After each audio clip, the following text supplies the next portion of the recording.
Good morning ವಿದ್ಯಾರ್ಥಿಗಳೇ. ಇಂದಿನ YouTube ತರಗತಿಗೆ ಸ್ವಾಗತ. ನಾನು ದೀಪಕ್ ಎನ್, ಶ್ರೀ ರಂಗನಾಥ ಸ್ವಾಮಿ ಗ್ರಾಮಾಂತರ ಪ್ರೌಢಶಾಲೆಯ ಸಮಾಜ ವಿಜ್ಞಾನ ವಿಷಯದ ಶಿಕ್ಷಕ. ಈಗಾಗಲೇ ವಿದ್ಯಾರ್ಥಿಗಳೇ, ನಾವು ಕಳೆದ ತರಗತಿಯಲ್ಲಿ ಭಾರತದ ಭೂಗೋಳಶಾಸ್ತ್ರ ವಿಭಾಗದ 3ನೇ ಅಧ್ಯಾಯ ಆದಂತಹ ವಾಯುಗುಣ ಅನ್ನುವಂತಹ ಅಥವಾ ಭಾರತದ ವಾಯುಗುಣ ಅನ್ನುವಂತಹ ಒಂದು ಪಾಠವನ್ನು ತಿಳ್ಕೊಂಡಿದ್ವಿ. ಅದಾದ ನಂತರ ನಾವು ಇಂದು ರಾಜ್ಯಶಾಸ್ತ್ರ ವಿಭಾಗದಲ್ಲಿ ಒಂದು ಮೊದಲನೇ ಪಾಠವನ್ನು ಈಗಾಗಲೇ ನೋಡಿದ್ವಿ. ಭಾರತದ ಸಮಸ್ಯೆಗಳು ಹಾಗೂ ಅವುಗಳಿಗೆ ಪರಿಹಾರೋಪಾಯಗಳು ಅನ್ನುವಂಥ ಪಾಠವನ್ನು ಈಗಾಗಲೇ ಯೂಟ್ಯೂಬ್ ತರಗತಿಯಲ್ಲಿ ಕಳೆದ ಬಾರಿ ಆ ಪಾಠದ ಬಗ್ಗೆ ವಿವರವಾದಂತಹ ಒಂದು ತರಗತಿಗಳನ್ನು ನೀವು ಕೇಳಿದಿರಿ. ಈಗ ಮುಂದುವರೆದ ಭಾಗದಂತೆ ಅದರ 2ನೇ ಅಧ್ಯಾಯ ಭಾರತದ ವಿದೇಶಾಂಗ ನೀತಿ ಅನ್ನುವಂತಹ ಒಂದು ಉತ್ತಮವಾದಂತಹ ಒಂದು ಪಾಠ. ಸೊ ನಾವು ಈ ಪಾಠದಲ್ಲಿ ತಿಳ್ಕೊಳ್ಳುವಂತಹ ಅಂಶಗಳನ್ನು ಏನು ಅಂತ ಇವಾಗ ನೋಡೋಣ. ಏನೇನು ಅಂಶಗಳನ್ನು ತಿಳ್ಕೊಳ್ತೀವಿ ಅನ್ನುವಂಥದ್ದು. ಸೊ ಈ ವಿದೇಶಾಂಗ ನೀತಿ ಅನ್ನುವಂತಹ ಈ ಒಂದು ರಾಜ್ಯಶಾಸ್ತ್ರದ 2ನೇ ಅಧ್ಯಾಯದಲ್ಲಿ ಮೊದಲನೇದಾಗಿ ತಿಳ್ಕೊಳ್ಳುವಂಥ ಅಂಶ ಯಾವುದಪ್ಪ ಅಂತಂತಂದರೆ ಭಾರತದ ವಿದೇಶಾಂಗ ನೀತಿಯ ಸ್ವರೂಪ. ಅಂದರೆ ನಮ್ಮ ದೇಶದ ವಿದೇಶಾಂಗ ನೀತಿ ಹೇಗಿದೆ ಅನ್ನುವಂಥದ್ದು. ಅದರ ಜೊತೆಗೆ ಆ ವಿದೇಶಾಂಗ ನೀತಿ ಯಾವ ಆಧಾರದ ಮೇಲೆ ಬಂದಿದೆ ಅಂತಂತಂದರೆ ಮತ್ತೊಂದು ಅಂಶ ಪಂಚಶೀಲ ತತ್ವಗಳು ಅನ್ನುವಂಥದ್ದು. ಸೊ ಭಾರತ ಚೀನಾದ ಮಧ್ಯೆ ಆದಂತಹ ಒಂದು ಒಪ್ಪಂದ ಇದು. ತತ್ವಗಳು 5 ತತ್ವಗಳನ್ನು ಅಳವಡಿಸ್ಕೊಂಡಿದ್ವಿ ಭಾರತ ಮತ್ತು ಚೀನಾ ದೇಶಗಳು. ಅದಾದ ನಂತರ ತಿಳ್ಕೊಳ್ಳುವಂತಹ ಮತ್ತೊಂದು ಅಂಶ ಯಾವುದಪ್ಪ ಅಂದರೆ ಅಲಿಪ್ತ ನೀತಿ. ನಂತರ ನಿಶ್ಶಸ್ತ್ರೀಕರಣ, ಶಸ್ತ್ರವನ್ನು ಹಂತ ಹಂತವಾಗಿ ಕಡಿಮೆ ಮಾಡುವಂತಹ ಒಂದು ಅಂಶ ಇದು. ಅದಾದ ನಂತರ ವರ್ಣಭೇದ ನೀತಿಗೆ ವಿರೋಧ ಅನ್ನುವಂಥದ್ದು. ಈ ಮುಖ್ಯವಾದಂತಹ ಅಂಶಗಳನ್ನು ನಾವಿಲ್ಲಿ ತಿಳ್ಕೊಳ್ತೀವಿ. ಮತ್ತೊಮ್ಮೆ ಈ ವಿದೇಶಾಂಗ ನೀತಿಯ ಎಂಬ ಪಾಠದಲ್ಲಿ ತಿಳ್ಕೊಳ್ಳುವಂತಹ ಮುಖ್ಯ ಅಂಶಗಳು ಅಂದರೆ ನಮ್ಮ ದೇಶದ ವಿದೇಶಾಂಗ ನೀತಿಯ ಸ್ವರೂಪ, ಅಂದರೆ ಭಾರತದ ವಿದೇಶಾಂಗ ನೀತಿಯ ಸ್ವರೂಪ, ಪಂಚಶೀಲ ತತ್ವಗಳು, ಅಲಿಪ್ತ ನೀತಿ, ನಿಶ್ಶಸ್ತ್ರೀಕರಣ, ವರ್ಣಭೇದ ನೀತಿಗೆ ವಿರೋಧ ಅನ್ನುವಂಥದ್ದು. ಸೊ ಇದನ್ನು ನಾವು ಈ ಪಾಠದಲ್ಲಿ ತಿಳ್ಕೊಳ್ತೀವಿ. ಸೊ ವಿದ್ಯಾರ್ಥಿಗಳೇ, ನಾವೀಗ ಮೊದಲನೇದಾಗಿ ವಿದೇಶಾಂಗ ನೀತಿ ಅಂದರೆ ಏನು ಅಂತ ತಿಳ್ಕೊಳ್ಳೋಣ. ಸೊ ವಿದೇಶಾಂಗ ನೀತಿ ಅನ್ನುವಂಥದ್ದು ಮುಖ್ಯವಾಗಿ ಈಗ ಒಂದು ಸಿಂಪಲಾಗಿ ಹೇಳಬೇಕು ಅಂತಂತಂದರೆ, ಈಗ ಎಲ್ಲರೂ ಸಹ ಸಂಘ ಜೀವಿಯಾಗಿರೋದ್ರಿಂದ ಮಾನವ ಒಂದು ಊರಿನಲ್ಲಿ ವಾಸ ಮಾಡ್ತಾ ಇರ್ತಾನೆ.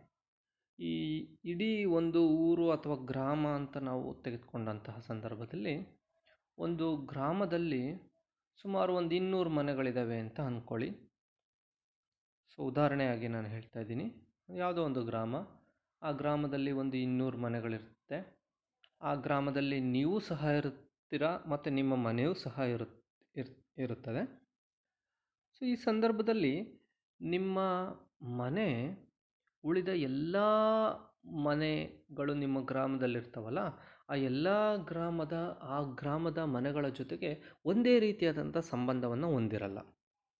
ಸಪೋಸ್ ನಿಮ್ಮ ಮನೆಯವರು ಕೆಲವು ಮನೆಯವರ ಜೊತೆಗೆ ತುಂಬ ಆತ್ಮೀಯವಾಗಿರ್ತಾರೆ. ಕೆಲವು ಮನೆಯವರು ನಿಮ್ಮ ಮನೆಯವ್ರ ಜೊತೆಗೆ ತುಂಬ ಆತ್ಮೀಯತೆಯನ್ನು ಬೆಳೆಸ್ಕೊಂಡಿರ್ತಾರೆ.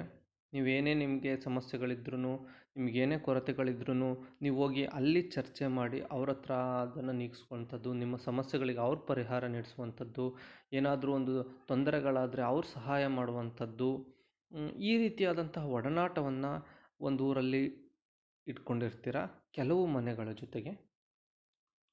ಸೊ ಕೆಲವು ಮನೆಗಳ ಜೊತೆಗೆ ನಿಮ್ಮ ಮನೆಯವ್ರ ಜೊತೆಗೆ ಏನೋ ಒಂದು ವಿಷಯಕ್ಕೆ ಜಗಳ ಆಗಿರುತ್ತೆ. ಸೊ ಅದು ಅತಿರೇಕಕ್ಕೂ ಹೋಗೋ ಸಹ ಸಂದರ್ಭಗಳನ್ನು ನಾವು ನೋಡ್ತೀವಿ. ಸೊ ಆ ಮನೆಗಳ ಜೊತೆಗೆ ಕೆಲವು ಮನೆಗಳು ದ್ವೇಷವನ್ನು ಇಟ್ಕೊಂಡಿರುವಂಥದ್ದನ್ನು ನಾವು ನೋಡ್ತೀವಿ. ಕೆಲವೊಂದು ವಿಚಾರಗಳಿಗೆ ಆ ಮನೆಯವ್ರು ಕಂಡ್ರೆ ಆಗ್ತಾ ಇರಲ್ಲ, ನಿಮಗೆ ನಿಮ್ಮ ಮನೆಯವರಿಗೆ ಅವರಿಗೂ ಆಗ್ತಾ ಇರಲ್ಲ. ಸೊ ಈ ರೀತಿ. ಸೊ ನಾವು ಒಂದು ಗ್ರಾಮದಲ್ಲಿದ್ದೀವಿ ಅಂತಂತಂದರೆ ಎಲ್ಲರ ಜೊತೆನೂ ಸಹ ಚೆನ್ನಾಗಿರ್ತೀವಿ ಅಂತ ಹೇಳೋಕ್ಕಾಗಲ್ಲ. ಕೆಲವು ಸಂದರ್ಭಗಳಲ್ಲಿ ಎಲ್ಲರ ಜೊತೆನೂ ಸಹ ದ್ವೇಷ ಮಾಡ್ತೀವಿ ಅಂತ ಹೇಳೋಕ್ಕಾಗಲ್ಲ. ಸೊ ಈ ರೀತಿ ಈ ಉದಾಹರಣೆಯನ್ನು ಇಟ್ಕೊಂಡು ನಾವು ವಿದ್ಯಾರ್ಥಿಗಳೇ ನಮ್ಮ ದೇಶಕ್ಕೆ ಬರೋಣ. ಸೊ ಇಡೀ ಒಂದು ಪ್ರಪಂಚದಲ್ಲಿ ಸುಮಾರು 200ಕ್ಕೂ ಹೆಚ್ಚು ದೇಶಗಳನ್ನು ನಾವು ನೋಡ್ತೀವಿ. ಅದರಲ್ಲಿ ಭಾರತನೂ ಸಹ ಒಂದು. ಈ ಭಾರತ ಅನ್ನುವಂತಹ ನಮ್ಮ ದೇಶ ಎಲ್ಲ ದೇಶಗಳೊಡನೆ ಸಂಬಂಧವನ್ನು ಉತ್ತಮವಾಗಿ ಇಟ್ಕೊಳ್ಬೇಕು ಅಂತ ಅಂದ್ಕೊಂಡ್ರೂ ಸಹ ಕೆಲವು ಸಂದರ್ಭಗಳಲ್ಲಿ ವ್ಯಾವಹಾರಿಕವಾಗಿರ್ಬೋದು, ಗಡಿಯನ್ನು ಹಂಚಿಕೆ ಮಾಡ್ಕೊಳ್ಳೋದ್ರಲ್ಲಾಗಿರ್ಬೋದು, ಸಮಸ್ಯೆಗಳು ಉದ್ಭವ ಆದಂಥ ಸಂದರ್ಭದಲ್ಲಿ ಕೆಲವು ದೇಶಗಳೊಡನೆ ಉತ್ತಮ ಸಂಬಂಧವನ್ನು ಇಟ್ಕೊಳ್ಳೋಕ್ಕಾಗಲ್ಲ.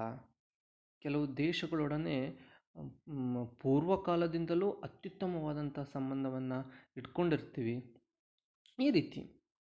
ಸೊ ಒಂದು ದೇಶ ನೆರೆಹೊರೆ ಅಥವಾ ದೂರದ ಮತ್ತೊಂದು ರಾಷ್ಟ್ರದ ಜೊತೆಗೆ ವ್ಯವಹಾರವನ್ನು ಇಟ್ಕೊಂಡಿರುತ್ತೆ. ಸೊ ಆ ವ್ಯವಹಾರವನ್ನು ಇಟ್ಕೊಂಡಿರೋದಕ್ಕೆ ಅದರದ್ದೇ ಆದಂತಹ ಉದ್ದೇಶ ಇರುತ್ತೆ.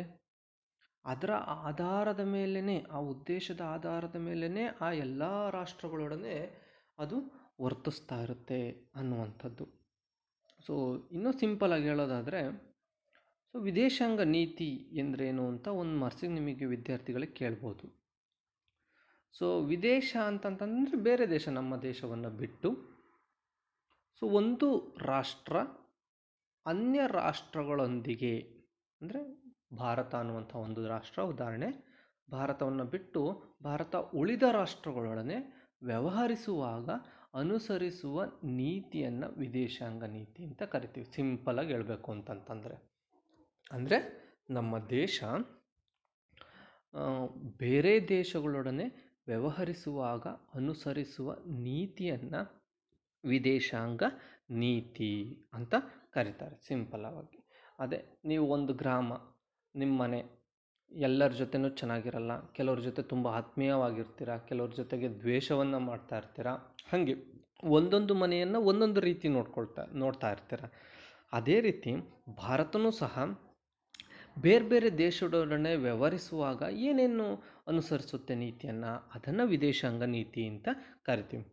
ಕೆಲವು ದೇಶಗಳೊಡನೆ ಕಠಿಣವಾದಂಥ ಕಾನೂನುಗಳನ್ನು ತೆಗೆದುಕೊಳ್ತಾ ಇರುತ್ತೆ.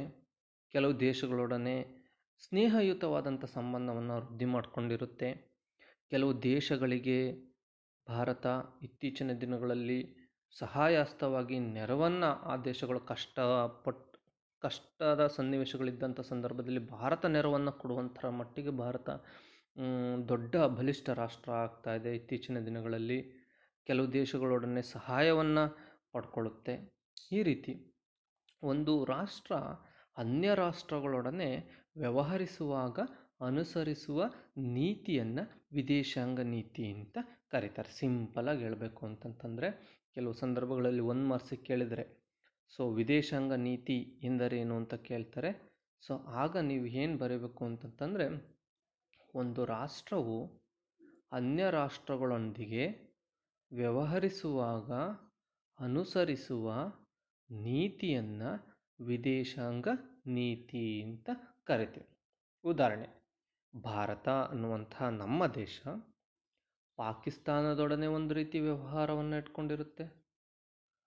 ಚೀನಾದೊಡನೆ ಒಂದು ರೀತಿಯಾದಂತಹ ವ್ಯವಹಾರವನ್ನು ಇಟ್ಕೊಂಡಿರುತ್ತೆ, ಅಮೇರಿಕಾದೊಡನೆ ಒಂದು ರೀತಿಯಾದಂತಹ ವ್ಯವಹಾರಗಳನ್ನು ಇಟ್ಕೊಂಡಿರುತ್ತೆ, ರಷ್ಯಾದೊಂದಿಗೆ ಇನ್ನೊಂದು ರೀತಿಯಾದಂತಹ ವ್ಯವಹಾರಗಳನ್ನು ಇಟ್ಕೊಂಡಿರುತ್ತೆ. ಅದೇ ರೀತಿ ಪ್ರಪಂಚದ ಉಳಿದ ದೇಶಗಳೊಡನೆ ಭಾರತ ಒಂದೊಂದು ರೀತಿಯಾದಂತಹ ವ್ಯವಹಾರಗಳನ್ನು ಇಟ್ಕೊಂಡಿರುತ್ತೆ ಅನ್ನುವಂಥದ್ದು. ಒಬ್ಬ ವ್ಯಕ್ತಿಗೆ ಸ್ನೇಹಿತನೂ ಇರ್ತಾನೆ, ಅದೇ ವ್ಯಕ್ತಿಗೆ ಆ, ಇಷ್ಟ ಆಗದೇ ಇರೋನು ಇರ್ತಾನೆ, ದ್ವೇಷ ಮಾಡುವಂಥವನು ಇರ್ತಾನೆ. ಆ ವ್ಯಕ್ತಿ ಎಲ್ಲರೊಡನೆ ಚೆನ್ನಾಗಿರೋಕ್ಕಾಗಲ್ಲ. ಒಂದೊಂದು ಒಬ್ಬೊಬ್ಬ ವ್ಯಕ್ತಿಯ ಜೊತೆಗೆ ಒಂದೊಂದು ರೀತಿಯಾದಂತಹ ಮನಸ್ಥಿತಿಯನ್ನು ಅವನು ಬದಲಾವಣೆ ಮಾಡ್ಕೊಳ್ತಾ ಇರ್ತಾನೆ. ಅದೇ ರೀತಿ ಒಂದು ರಾಷ್ಟ್ರ ಅನ್ಯ ರಾಷ್ಟ್ರಗಳೊಡನೆ ವ್ಯವಹರಿಸುವಾಗ ಅನುಸರಿಸುವ ನೀತಿಯನ್ನು ವಿದೇಶಾಂಗ ನೀತಿ ಅಂತ ಸಿಂಪಲಾಗಿ ಹೇಳ್ಬೋದು. ವಿದ್ಯಾರ್ಥಿಗಳೇ ನೆನಪಲ್ಲಿಟ್ಕೊಂಡಿರಿ, ಹಾಗೆ ಬರ್ಕೊಂಡ್ರೂ ಸಹ ಒಳ್ಳೆಯದೇ. ಒಂದು ರಾಷ್ಟ್ರವು ಅನ್ಯ ರಾಷ್ಟ್ರಗಳೊಡನೆ ವ್ಯವಹರಿಸುವಾಗ ಅನುಸರಿಸುವ ನೀತಿಯನ್ನು ವಿದೇಶಾಂಗ ನೀತಿ ಅಂತ ಕರೀತಾರೆ. ಸೊ ನಾವೀಗ ಇದೇ ರೀತಿ ಮುಂದುವರೆದಾದ ಭಾಗಕ್ಕೆ ಹೋಗ್ತಾ ಹೋಗೋಣ. ಸೊ ಈ ವಿದೇಶಾಂಗ ನೀತಿಗೆ ಇನ್ನೊಂದಿಷ್ಟು ನಿಮಗೆ ಬ್ರೀಫಾಗಿ ಹೇಳಬೇಕು ಅಂತಂತಂದರೆ, ಸೊ ಅಂತಾರಾಷ್ಟ್ರೀಯ ರಂಗದಲ್ಲಿ ಕೆಲವು ವಿಶ್ವದ ರಾಷ್ಟ್ರಗಳು ಯಾವ ರೀತಿ ವರ್ತಿಸ್ತವೆ, ಯಾವ ರೀತಿ ಸಂಬಂಧವನ್ನು ಇಟ್ಕೊಂಡಿರ್ತವೆ ಅನ್ನುವಂಥದ್ದನ್ನು ನಾವು ವಿದೇಶಾಂಗ ನೀತಿ ಅಂತ ಕರಿತೀವಿ. ಸೊ ಇಲ್ಲೇ ಇದೆ, ಇನ್ನೊಮ್ಮೆ ನಿಮಗೆ ಸಿಂಪಲಾಗಿ ಕೊಟ್ಟಿದ್ದಾರೆ. ಒಂದು ರಾಷ್ಟ್ರವು ಅನ್ಯ ರಾಷ್ಟ್ರಗಳೊಡನೆ ವ್ಯವಹರಿಸುವಾಗ ಅನುಸರಿಸುವ ನೀತಿಯನ್ನು ವಿದೇಶಾಂಗ ನೀತಿ ಅಂತ ಕರೀತಾರೆ ಅಂತ ಇಲ್ಲೇ ಬಂದೇ ಬಿಡ್ತು ವಿದ್ಯಾರ್ಥಿಗಳೇ. ಸೊ ನಾನು ಹೇಳಿರುವಂಥ ಪಾಯಿಂಟನ್ನು ನೀವು ಇಲ್ಲಿ ನೋಡಿಕೊಂಡೇ ಬರ್ಕೋಬೋದು. ಒಂದು ರಾಷ್ಟ್ರವು ಅನ್ಯ ರಾಷ್ಟ್ರಗಳೊಡನೆ ವ್ಯವಹರಿಸುವಾಗ ಅನುಸರಿಸುವ ನೀತಿಯನ್ನು ವಿದೇಶಾಂಗ ನೀತಿ ಅಂತ ಕರೀತಾರೆ ಅನ್ನುವಂಥದ್ದು. ಮುಂದೋಗೋಣ.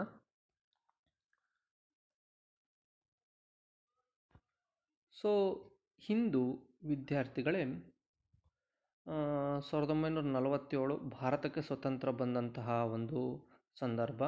ಅದೇ ರೀತಿ ಈ ಭಾರತಕ್ಕೆ ಸ್ವತಂತ್ರ ಬಂದ ನಂತರವೂ ಎಷ್ಟೋ ದೇಶಗಳು ಸ್ವತಂತ್ರಗೊಂಡಿದ್ದಾವೆ.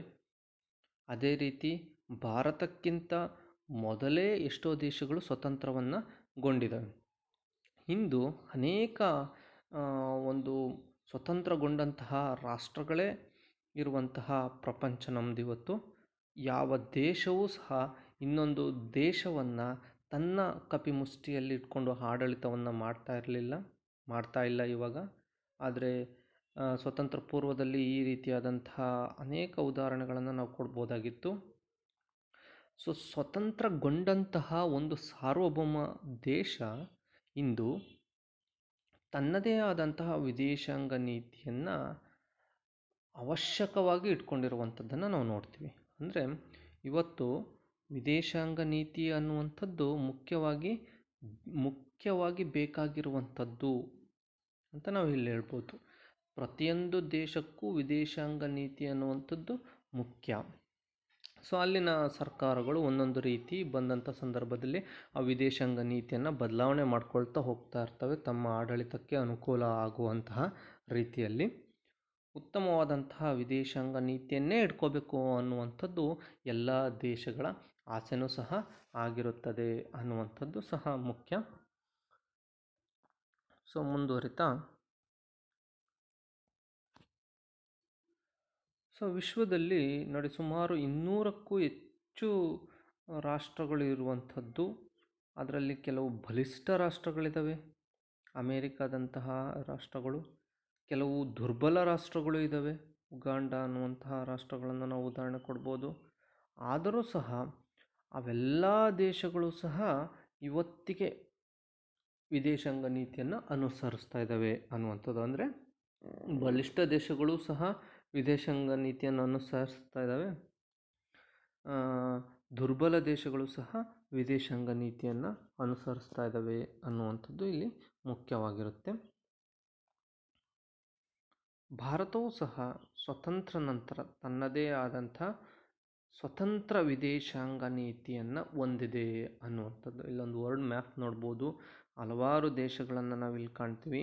ಆ ಎಲ್ಲ ದೇಶಗಳು ಆಯಾ ದೇಶಗಳಿಗೆ ಅನುಕೂಲವಾಗುವಂತಹ ರೀತಿಯಲ್ಲಿ ಆಯಾ ದೇಶಗಳು ತಮ್ಮ ತಮ್ಮ ಅಭಿವೃದ್ಧಿಗೋಸ್ಕರನೇ ಈ ವಿದೇಶಾಂಗ ನೀತಿಯನ್ನು ಅಳವಡಿಸ್ಕೊಂಡಿರ್ತವೆ. ಅನುಕೂಲಕ್ಕೆ ತಕ್ಕಂತಹ ವಿದೇಶಾಂಗ ನೀತಿ, ಅಭಿವೃದ್ಧಿಗೆ ತಕ್ಕಂತಹ ವಿದೇಶಾಂಗ ನೀತಿಯನ್ನು ಆ ಎಲ್ಲ ದೇಶಗಳು ತಮ್ಮ ವಿದೇಶಾಂಗ ನೀತಿಯಲ್ಲಿ ಅಳವಡಿಸ್ಕೊಂಡಿರ್ತವೆ ಅನ್ನುವಂಥದ್ದು.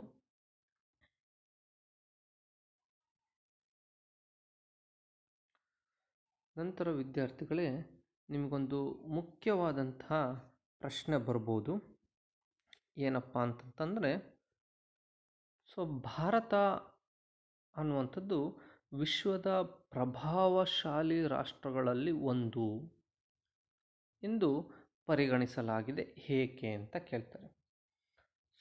ನಿಮಗೆಲ್ಲ ಒಂದು ಪ್ರಶ್ನೆ ಇವಾಗ, ಭಾರತ ಒಂದು ಪ್ರಭಾವಶಾಲಿ ರಾಷ್ಟ್ರವೇ? ಹೌದು ವಿದ್ಯಾರ್ಥಿಗಳೇ, ಖಂಡಿತವಾಗಿಯೂ ಸಹ ಇವತ್ತಿನ ಭಾರತ ಅನ್ನುವಂಥದ್ದು ಅತ್ಯಂತ ಪ್ರಭಾವಶಾಲಿ, ಅದೇ ರೀತಿ ಬಲಿಷ್ಠವಾದಂತಹ ಭಾರತನೇ ಇವತ್ತು ಪ್ರಸ್ತುತ ನಾವೆಲ್ಲ ವಾಸವಾಗಿರುವಂತಹ ದೇಶ. ಹೆಮ್ಮೆಯಿಂದ ಹೇಳ್ಬೋದು, ಭಾರತ ಒಂದು ಬಲಿಷ್ಠ ದೇಶ ಅನ್ನುವಂಥದ್ದು. ಯಾವ ರೀತಿ ಹೇಳ್ಬೋದು ಭಾರತ ಒಂದು ಬಲಿಷ್ಠ ದೇಶ ಅಂತ? ಕೆಲವು ಸಂದರ್ಭಗಳಲ್ಲಿ ವಿದ್ಯಾರ್ಥಿಗಳು ಇದನ್ನು 3 ಅಂಕಗಳಿಗೆ ಕೇಳ್ತಾರೆ. ಒಂದು ಬಲಿಷ್ಠ ದೇಶನೇ ಸಹ ವಿದೇಶಾಂಗ ನೀತಿಯನ್ನು ಇಟ್ಕೊಂಡಿರುತ್ತೆ. ಯಾವ ರೀತಿ ನಮ್ಮ ಭಾರತ ಅನ್ನುವಂಥದ್ದು ವಿದೇಶಾಂಗ ನೀತಿಯನ್ನು ಇಟ್ಕೊಂಡಿರುತ್ತೆ, ಅದೇ ರೀತಿ ಆ ವಿದೇಶಾಂಗ ನೀತಿಯಲ್ಲಿ ಭಾರತ ಯಾವ ರೀತಿ ಬಲಿಷ್ಠ ಪ್ರಭಾವಶಾಲಿ ರಾಷ್ಟ್ರ ಅನ್ನುವಂಥದ್ದನ್ನು ನಾವಿಲ್ಲಿ ಗಮನಿಸೋಣ ಈಗ. ಇಲ್ಲಿ ನೋಡ್ಬೋದು ಯಾವ ರೀತಿ ಬಲಿಷ್ಠ ದೇಶ. ನೋಡಿ, ಭಾರತದಲ್ಲಿ ಅತ್ಯಂತ ವಿಪುಲವಾದಂತಹ ಜನಸಂಖ್ಯೆಯನ್ನು ನಾವು ನೋಡ್ಬೋದು. ಇವತ್ತಿಗೆ ವಿದ್ಯಾರ್ಥಿಗಳೇ, ಭಾರತ ಪ್ರಪಂಚದ 2ನೇ ಅತಿ ದೊಡ್ಡ ಜನಸಂಖ್ಯೆ ಹೊಂದಿರುವಂತಹ ದೇಶ ಅಂತ ಕರೆಸ್ಕೊಳ್ತಾ ಇದೆ. ಈ 2ನೇ ಅತಿ ದೊಡ್ಡ ಜನಸಂಖ್ಯೆ ಹೊಂದಿರುವಂತಹ ದೇಶನೂ ಸಹ ಪ್ರಭಾವಶಾಲಿ ಆಗೋದಕ್ಕೆ ಮುಖ್ಯವಾದಂತಹ ಕಾರಣ. ಇಲ್ಲಿ ವಿದ್ಯಾರ್ಥಿಗಳೇ, ನಮಗೆ ಎಲ್ಲ ರೀತಿಯಾದಂತಹ ಮಾನವ ಸಂಪನ್ಮೂಲ ಹೆಚ್ಚಾಗಿ ದೊರಕ್ತಾ ಇದೆ. ಉತ್ಪಾದನೆಗೆ ಮುಖ್ಯವಾಗಿ ಬೇಕಾಗಿರುವಂಥದ್ದೇ ಈ ಮಾನವ ಸಂಪನ್ಮೂಲ. ಕಾರ್ಖಾನೆಗಳಲ್ಲಿ ಕೆಲಸ ಮಾಡೋದಕ್ಕಾಗಿರ್ಬೋದು, ಭೂಮಿಯಲ್ಲಿ ಉಳುಮೆ ಮಾಡೋದಕ್ಕಾಗಿರ್ಬೋದು, ಎಲ್ಲ ರಂಗದಲ್ಲೂ ಸಹ ಸೈನ್ಯಕ್ಕೆ ಬೇಕಾಗಿರ್ಬೋದು, ಸರ್ಕಾರಿ ನೌಕರರಿಗೆ ಇವೆಲ್ಲ ಉದ್ದೇಶಗಳಿಗೆ ಬೇಕಾಗಿರುವಂಥದ್ದು ಮುಖ್ಯವಾಗಿ ಒಂದು ಜನಸಂಖ್ಯೆ. ಆ ಜನಸಂಖ್ಯೆ ಭಾರತದಲ್ಲಿ ಅತ್ಯಂತ ಹೆಚ್ಚಾಗಿರುವಂಥದ್ದನ್ನು ನಾವಿಲ್ಲಿ ನೋಡ್ತೀವಿ.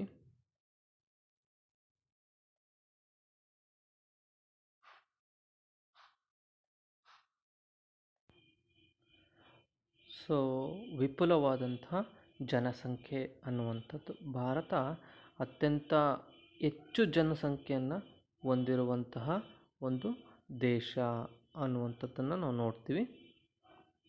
ಅದೇ ರೀತಿ ಭಾರತವು ತನ್ನದೇ ಆದಂತಹ ವಿದೇಶಾಂಗ ನೀತಿಯನ್ನು ಹೊಂದಿದೆ ಅನ್ನುವಂಥದ್ದು ಸಹ ಮುಖ್ಯ ಆಗಿರುವಂಥದ್ದು. ತನ್ನದೇ ಆದಂತಹ ವಿದೇಶಾಂಗ ನೀತಿಯನ್ನು ಭಾರತ ಹೊಂದಿದೆ. ಪ್ರಪಂಚದ ಇತರ ದೇಶಗಳು ಯಾವ ರೀತಿ ವಿದೇಶಾಂಗ ನೀತಿಯನ್ನು ಹೊಂದಿದವೋ ಅದೇ ರೀತಿ ಭಾರತವು ಸಹ ಅತ್ಯಂತ ಮುಖ್ಯವಾದಂತಹ, ಭಾರತದ ಅಭಿವೃದ್ಧಿಗೆ ಬೇಕಾಗಿರುವಂತಹ, ಭಾರತ ಅಭಿವೃದ್ಧಿಗೆ ಪೂರಕವಾಗಿರುವಂತಹ ಒಂದು ವಿದೇಶಾಂಗ ನೀತಿಯನ್ನು ಭಾರತ ಹೊಂದಿದೆ ಅನ್ನುವಂಥದ್ದು ಸಹ ಭಾರತ ಪ್ರಭಾವಶಾಲಿ ರಾಷ್ಟ್ರ ಅನ್ನುವಂತಹ ನಿಟ್ಟಿನಲ್ಲಿ ನಾವು ನೋಡ್ಬೋದು ಅನ್ನುವಂಥದ್ದು. ನಂತರ ಅಪಾರವಾದಂತಹ ಪ್ರಾಕೃತಿಕ ಸಂಪತ್ತು ಅನ್ನುವಂಥದ್ದು. ಭಾರತದಲ್ಲಿ ಅತ್ಯಂತ ದೊಡ್ಡ ಪ್ರಮಾಣದಲ್ಲಿ ಪ್ರಾಕೃತಿಕ ಸಂಪನ್ಮೂಲ ಅನ್ನುವಂಥದ್ದು ಇರುವಂಥದ್ದನ್ನು ನಾವು ನೋಡ್ತೀವಿ. ವಿಪುಲ ಜನಸಂಖ್ಯೆ, ಭಾರತ ತನ್ನದೇ ಆದಂತಹ ವಿದೇಶಾಂಗ ನೀತಿಯನ್ನು ಒಳಗೊಂಡಿದೆ.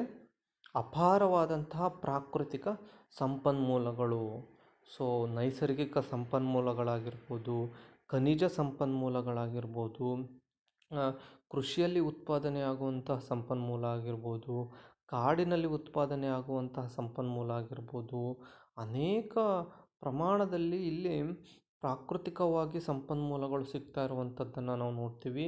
ಆ ಪ್ರಾಕೃತಿಕ ಸಂಪನ್ಮೂಲಗಳನ್ನು ಭಾರತ ಅತ್ಯಂತ ಮುಕ್ ಪ್ರಾಮುಖ್ಯತೆಯನ್ನು ಇಟ್ಕೊಂಡು ಅವುಗಳನ್ನು ಬಳಕೆ ಮಾಡ್ಕೊಳ್ತಾ ಇರುವಂಥದ್ದನ್ನು ನಾವು ನೋಡ್ತೀವಿ.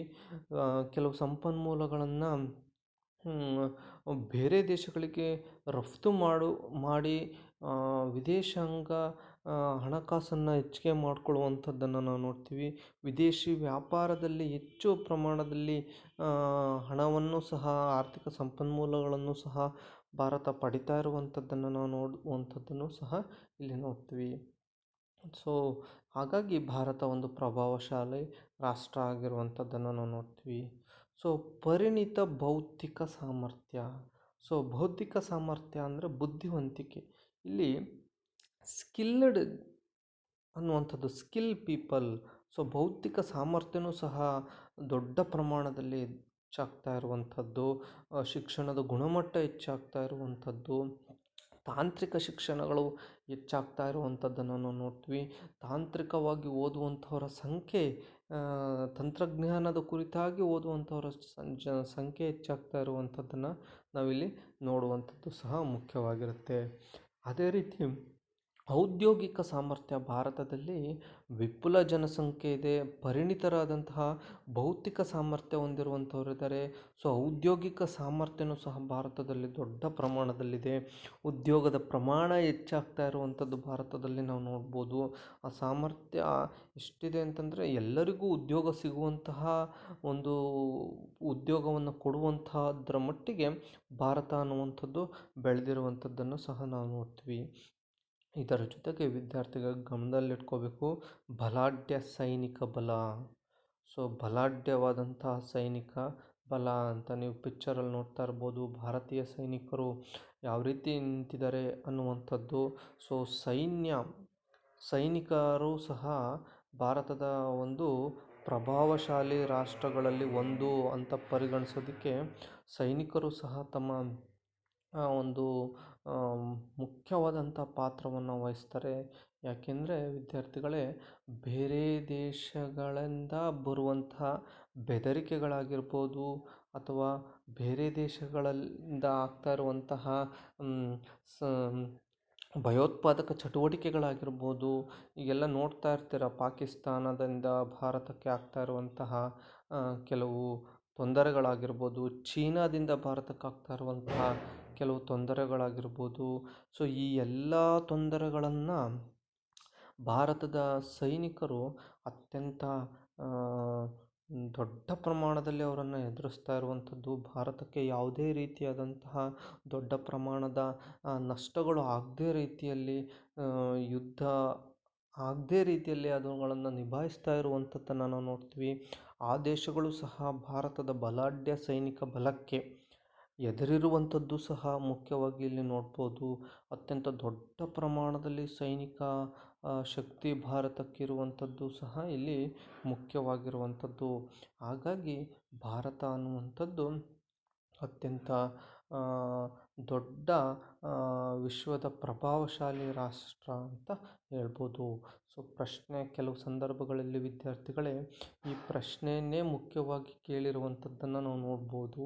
ಸೊ ಯಾವ ರೀತಿ ಅಂದರೆ, ಭಾರತವನ್ನು ವಿಶ್ವದ ಪ್ರಭಾವಶಾಲಿ ರಾಷ್ಟ್ರಗಳಲ್ಲಿ ಒಂದು ಎಂದು ಪರಿಗಣಿಸಲಾಗಿದೆ ಏಕೆ? ಅಂದರೆ ನಮ್ಮ ದೇಶ ವಿಶ್ವದಲ್ಲೇ ಪ್ರಭಾವಶಾಲಿ ರಾಷ್ಟ್ರಗಳಿದಾವಲ್ಲ, ಅದರ ಸಾಲಿನಲ್ಲಿ ಭಾರತನೂ ಸಹ ನಿಲ್ಲುತ್ತೆ. ಆ ರೀತಿ ಪರಿಗಣಿಸಿದರೆ ಏಕೆ ಅಂತ ಒಂದು ಪ್ರಶ್ನೆಯನ್ನು ಕೇಳ್ತಾರೆ. ಸೊ ಇದಕ್ಕೆ ಮುಖ್ಯವಾಗಿ ಆನ್ಸರ್ ಯಾವ ರೀತಿ ಬರಬೇಕು ಅಂದರೆ, ಭಾರತವು ತನ್ನದೇ ಆದಂತಹ ವಿದೇಶಾಂಗ ನೀತಿಯನ್ನು ಹೊಂದಿದೆ, ವಿಪುಲ ಜನಸಂಖ್ಯೆಯನ್ನು ಹೊಂದಿದೆ, ಅಪಾರ ಪ್ರಾಕೃತಿಕ ಸಂಪತ್ತನ್ನು ಹೊಂದಿದೆ, ಪರಿಣಿತ ಬೌದ್ಧಿಕ ಸಾಮರ್ಥ್ಯವನ್ನು ಹೊಂದಿದೆ, ಔದ್ಯೋಗಿಕ ಸಾಮರ್ಥ್ಯವನ್ನು ಸಹ ಹೊಂದಿದೆ, ಬಲಾಢ್ಯ ಸೈನಿಕ ಬಲವನ್ನು ಹೊಂದಿರುವಂತಹ ಭಾರತ ವಿಶ್ವದ ಪ್ರಭಾವಶಾಲಿ ರಾಷ್ಟ್ರಗಳಲ್ಲಿ ಒಂದು ಅಂತ ನಾವು ವಿದ್ಯಾರ್ಥಿಗಳೇ ಇದನ್ನು ಕರಿಬಹುದು ಅನ್ನುವಂಥದ್ದು. ಸೊ ಇದು ಮುಖ್ಯವಾಗಿ ನಾವಿಲ್ಲಿ ನೋಡುವಂತಹ ಮುಖ್ಯವಾದಂಥ ಪಾಯಿಂಟು. ಸೊ ನಂತರ ವಿದ್ಯಾರ್ಥಿಗಳೇ, ಸೊ ಜಗತ್ತಿನ ಕೆಲವೇ ರಾಷ್ಟ್ರಗಳು ತಮ್ಮದೇ ಆದ ನಿರ್ದಿಷ್ಟ ಹಾಗೂ ಉತ್ತಮ ವಿದೇಶಾಂಗ ನೀತಿಯನ್ನು ಅನುಸರಿಸ್ತಾ ಇದ್ದಾವೆ. ಅದರಲ್ಲಿ ಭಾರತವೂ ಸಹ ಒಂದು. ಅದಕ್ಕೆ ನಾನು ಹೇಳಿದ್ದು. ಸೊ ಮೊದಲನೇ ಪಾಯಿಂಟೇ ಕಳೆದ ಪ್ರಶ್ನೆಯಲ್ಲಿ ಭಾರತ ವಿಶ್ವದ ಪ್ರಭಾವಶಾಲಿ ರಾಷ್ಟ್ರಗಳಲ್ಲಿ ಒಂದು ಅನ್ನುವಂಥದ್ದನ್ನು ಹೇಗೆ ಪರಿಗಣಿಸಲಾಗಿದೆ ಅಂತ ಕರೆದಾಗ ತನ್ನದೇ ಆದ ವಿದೇಶಾಂಗ ನೀತಿಯನ್ನು ಹೊಂದಿದೆ ಅಂತ ಫಸ್ಟ್ನೇ ಪಾಯಿಂಟ್ ಬರೆಸ್ಬಿಟ್ಟೆ ನಾನು. ಆಮೇಲೆ ವಿಪುಲ ಜನಸಂಖ್ಯೆ, ಅಪಾರ ಪ್ರಾಕೃತಿಕ ಸಂಪತ್ತು, ಪರಿಣಿತ ಬೌದ್ಧಿಕ ಸಾಮರ್ಥ್ಯ, ಔದ್ಯೋಗಿಕ ಸಾಮರ್ಥ್ಯ, ಬಲಾಢ್ಯ ಸೈನಿಕ ಬಲ ಅಂತ ಹೇಳಿದೆ. ಸೊ ಮೊದಲನೇ ಪಾಯಿಂಟು ತನ್ನದೇ ಆದ ವಿದೇಶಾಂಗ ನೀತಿಯನ್ನು ಹೊಂದಿದೆ ಅಂತ ಹೇಳಿದೆ. ಸೊ ಜಗತ್ತಿನಲ್ಲಿ ಕೆಲವೇ ದೇಶಗಳು ನಿರ್ದಿಷ್ಟವಾದಂತಹ ಒಂದು ಉತ್ತಮವಾದಂತಹ ಒಂದು ವಿದೇಶಾಂಗ ನೀತಿಯನ್ನು ಹೊಂದಿದೆ ಅನ್ನುವಂಥದ್ದನ್ನು ನಾವು ನೋಡ್ಬೋದು. ಸೊ ಭಾರತ ಅನ್ನುವಂಥದ್ದು ಒಂದು ಪ್ರಜಾಪ್ರಭುತ್ವ ದೇಶ ಆಗಿರೋದ್ರಿಂದ ಇದು ಪ್ರಜೆಗಳಿಂದಲೇ ಆರಿಸುವಂಥ ಸರ್ಕಾರ. ಆ ಸರ್ಕಾರಗಳು ಉತ್ತಮವಾದಂಥ ಸಂಬಂಧಗಳನ್ನು ಎಲ್ಲ ದೇಶಗಳೊಡನೆ ಇಟ್ಕೊಳ್ಳುವಂಥದ್ದನ್ನು ನಾವು ನೋಡ್ತೀವಿ. ಪ್ರತಿಯೊಂದು ಸರ್ಕಾರಗಳು ಸಹ ಎಲ್ಲ ದೇಶಗಳೊಡನೆ ಉತ್ತಮವಾದಂಥ ಸಂಬಂಧವನ್ನು ಇಟ್ಕೋಬೇಕು ಅಂತಲೇ ಬಯಸಿರ್ತವೆ. ಆದರೆ ಕೆಲವು ಸಂದರ್ಭಗಳಲ್ಲಿ ಮಾತ್ರ ಈ ಒಂದು ತಂತ್ರಕ್ಕೆ ಕೆಲವು ಸಂದರ್ಭಗಳಲ್ಲಿ ಮಾತ್ರ ಕೆಲವು ದೇಶಗಳೊಡನೆ ಉತ್ತಮವಾದಂಥ ಸಂಬಂಧವನ್ನು ಇಟ್ಕೊಳ್ಳೋದಕ್ಕೆ ಸಾಧ್ಯ ಆಗೋದಿಲ್ಲ ಅನ್ನುವಂಥದ್ದು ಸಹ ಇಲ್ಲಿ ವಿಪರ್ಯಾಸ ಅನ್ನುವಂಥದ್ದು. ಇದು ಎಲ್ಲ ದೇಶಕ್ಕೂ ಆಗುವಂಥದ್ದೇ. ಬಲಾಢ್ಯ ದೇಶಗಳು, ಪ್ರಭಾವಶಾಲಿ ರಾಷ್ಟ್ರಗಳು ಅನ್ನಿಸ್ಕೊಂಡಿರೋ ಭಾರತದ ಸಮಸ್ಯೆ ಅಲ್ಲ ವಿದ್ಯಾರ್ಥಿಗಳೇ. ಎಲ್ಲ ದೇಶಗಳು ಸಹ ಎಲ್ಲ ದೇಶಗಳೊಡನೆ ಉತ್ತಮವಾದಂಥ ಸಂಬಂಧವನ್ನು ಇಟ್ಕೋಬೇಕು ಅಂತಲೇ ಬಯಸ್ತವೆ. ಆದರೆ ಕೆಲವು ಸಂದರ್ಭಗಳಲ್ಲಿ ಆ ಒಂದು ಅಂಶ ಪರಿಗಣನೆಗೆ ಬರೋದಿಲ್ಲ ಅನ್ನುವಂಥದ್ದನ್ನು ನಾವು ಇಲ್ಲಿ ಕಾಣ್ಬೋದಾಗಿದೆ. ಸೊ ವಿದ್ಯಾರ್ಥಿಗಳೇ, ನಾವು ಇಂದು ಭಾರತದ ವಿದೇಶಾಂಗ ನೀತಿ ಅನ್ನುವಂತಹ ಪಾಠದಲ್ಲಿ ಪ್ರಪಂಚದಲ್ಲೇ ಅತ್ಯಂತ ಸುಮಾರು 200 ರಾಷ್ಟ್ರಗಳು ಸಹ ಗಳಿದ್ದು ಅದರಲ್ಲಿ ಕೆಲವು ರಾಷ್ಟ್ರಗಳು ಬಲಿಷ್ಠವಾಗಿದ್ದಾವೆ, ಕೆಲವು ರಾಷ್ಟ್ರಗಳು ದುರ್ಬಲವಾಗಿರುವಂಥದ್ದು, ಅಭಿವೃದ್ಧಿಯನ್ನು ಹೊಂದೇ ಇರುವಂಥ ರಾಷ್ಟ್ರಗಳಿದ್ದಾವೆ.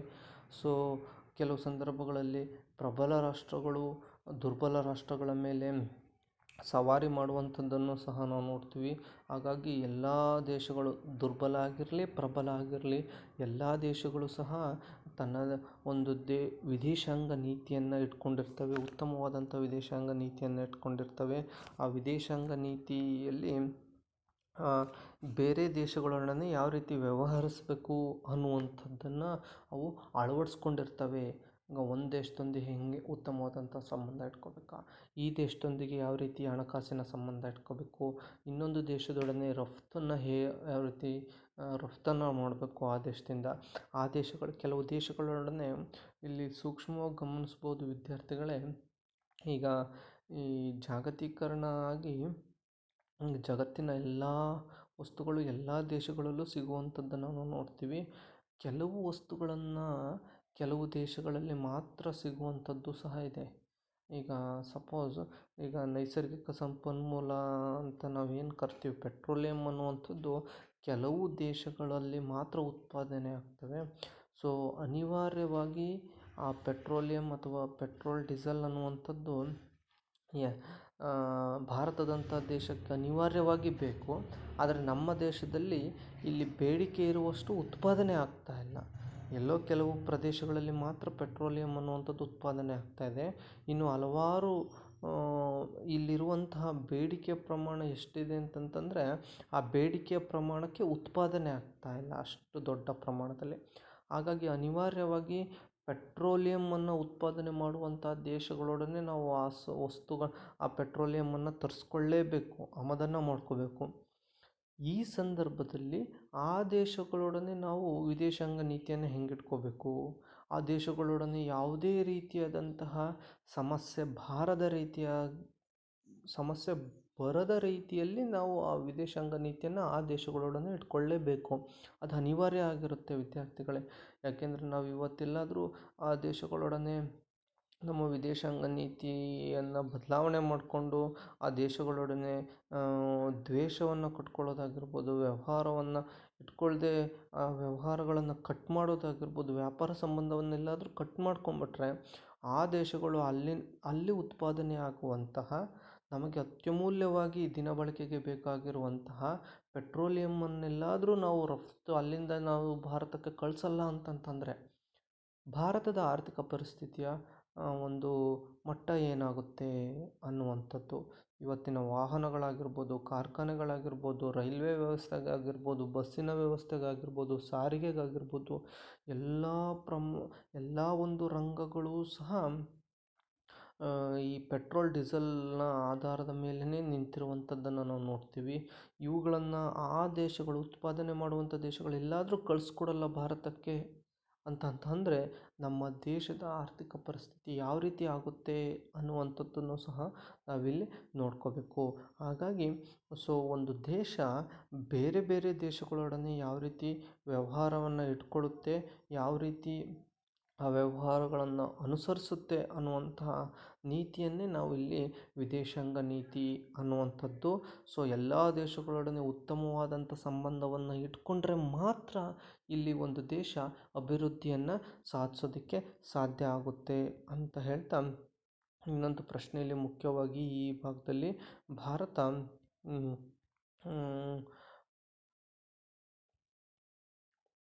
ನಾನು ಹೇಳಿದೆ ವಿದ್ಯಾರ್ಥಿಗಳೇ, ಭಾರತವನ್ನು ವಿಶ್ವದ ಪ್ರಭಾವಶಾಲಿ ರಾಷ್ಟ್ರಗಳಲ್ಲಿ ಒಂದು ಎಂದು ಪರಿಗಣಿಸಲಾಗಿದೆ ಏಕೆ ಅಂತ ಪ್ರಶ್ನೆ ಕೇಳ್ತಾರೆ. ಭಾರತ ವಿಶ್ವದ ಪ್ರಭಾವಶಾಲಿ ರಾಷ್ಟ್ರಗಳಲ್ಲಿ ಒಂದು ಅಂತ ಯಾಕೆ ಪರಿಗಣಿಸಿದ್ದೀವಿ ಅಂದರೆ, ಭಾರತ ತನ್ನದೇ ಆದಂಥ ವಿದೇಶಾಂಗ ನೀತಿಯನ್ನು ಹೊಂದಿದೆ.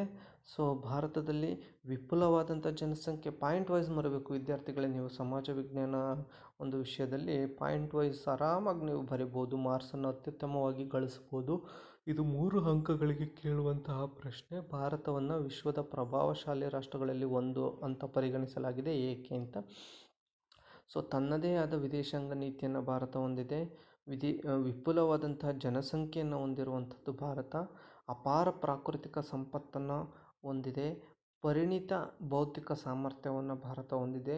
ಔದ್ಯೋಗಿಕ ಸಾಮರ್ಥ್ಯ ಇದೆ ಭಾರತಕ್ಕೆ. ಅದೇ ರೀತಿ ಬಲಾಢ್ಯ ಸೈನಿಕ ಬಲವೂ ಸಹ ಭಾರತದಲ್ಲಿರುವಂಥದ್ದು.